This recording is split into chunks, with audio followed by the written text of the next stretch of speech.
Relais Banks, bon, j'avais dit que je ne ferais pas de vidéo d'avant-match parce que j'en ai fait une tout à l'heure vers les coups de 17h30.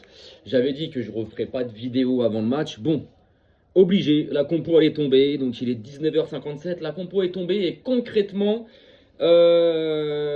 j'ai pas grand-chose à revoir sur cette compo, mais quelques petits trucs quand même. Alors, au cas, on retrouve Yohan Garcia, c'est ce que j'avais dit. Dans l'axe, j'avais des interrogations, Koubalsi avec qui?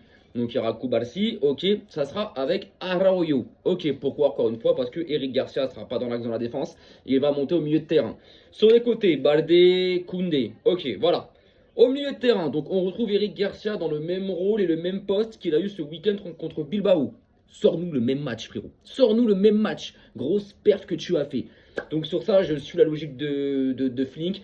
Il est dans la continuité de ce week-end et d'avant la trêve avec Eric Garcia. Je suis OK et opérationnel pour le titulariser à la place de Keshedo, par exemple, qui peut aussi postuler à ce poste-là.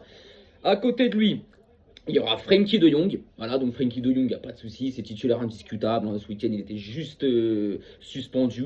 Donc Frenkie de Jong. Devant, on va se retrouver alors. Au milieu, devant en offensif, ça sera donc le bon vieux Fermin Lopez. Et merci, ça ne sera pas Dani Olmo. Voilà, Fermin Lopez. Donc ça nous fera un milieu de terrain, Frenkie, Garcia, Fermin Lopez.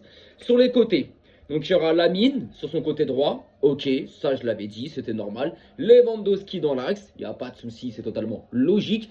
Et il y avait une interrogation sur le côté gauche. Est-ce qu'il remettra la même compo et la même attaque que ce week-end? Ce qui veut dire, Lewando, il y a mal, ok, mais sur le côté gauche, avec le retour de Rafinha 2 mois après, tu pouvais être certain qu'il n'allait pas être titulaire contre Bilbao. Et Rashford qui avait ressenti une gêne musculaire pendant la trêve internationale. Donc il était déclaré forfait déjà.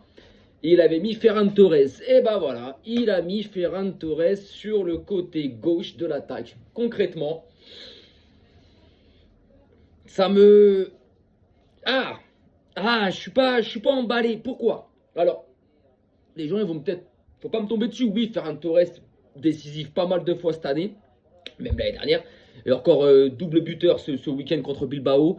Très bon Ferran Torres, il n'y a pas de souci. Moi maintenant, je n'ai jamais été un grand fan de ce joueur-là. Je n'ai jamais été un fan de... J'ai jamais aimé quand Ferran Torres il est titulaire. Maintenant, ce week-end, il m'a fait mentir. Il était titulaire et il fait un gros match. Mais là, on parle d'un match de Ligue des Champions. Un match de Ligue des Champions, un match que tu gagnes, tu es dans le top 8.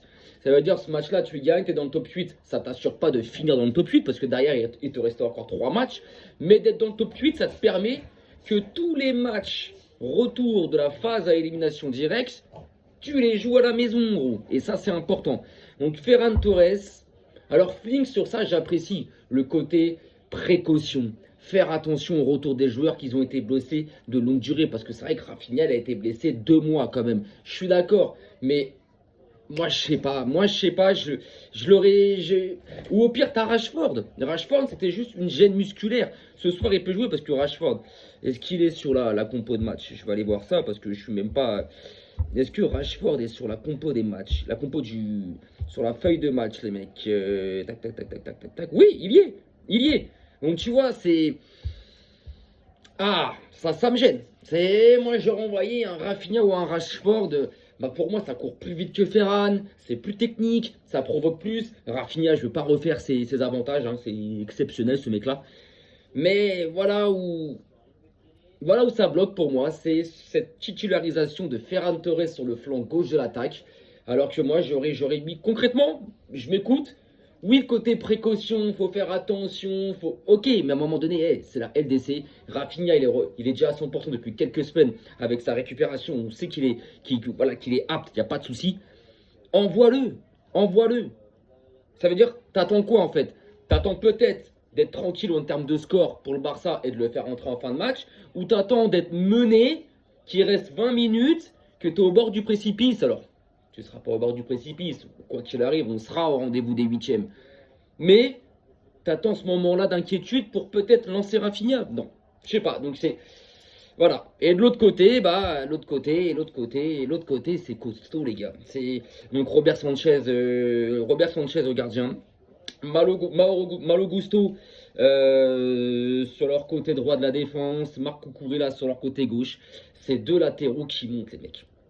C'est deux latéraux qui montent. Donc ils peuvent nous faire mal. Quand ils vont monter, ils vont nous faire mal. Mais dans leur dos, on peut leur faire mal aussi. Défense centrale, Fofana, Chalobah, pour moi, c'est peut-être le petit point faible. Au milieu de terrain, Reece James, il l'a monté, je comprends pas. Là, à mon avis, c'est pour titulariser Gusto.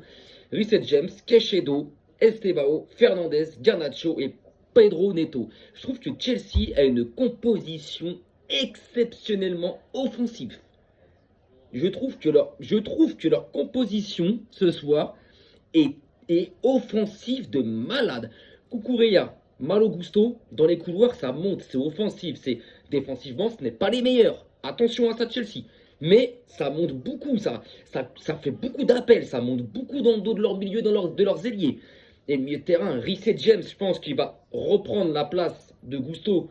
Il va recoulisser à droite quand Gusto prendra son couloir. Et là, on retrouve un milieu de terrain plus Queijedo, Fernandez, avec Estevao, Garnacho. Mais c'est une composition ce soir de Chelsea que je trouve très très osée. Très osée et très offensif. Donc, voilà les gars, voilà pourquoi je dis que ce match, il va être très disputé. Parce que quand tu vois la compo de Chelsea, tu te dis, mais ça peut être pas mal pour eux et ça peut être aussi très dangereux, les gars. Très dangereux parce que sans ballon, qu'est-ce que cette compo-là, du moins ces joueurs sur ce terrain-là sans ballon, qu'est-ce que ça peut donner quand le Barça aura ses temps forts, quand le Barça aura ses occasions et ses contres. Attention, attention. Les gars, on se retrouve à la fin du match. Pas tout de suite à la fin du match. On se retrouvera peut-être un peu plus tard à la fin du match. Mais on se retrouve dans la soirée. Et puis, bon match à vous. Et puis, écoutez, arrivederci.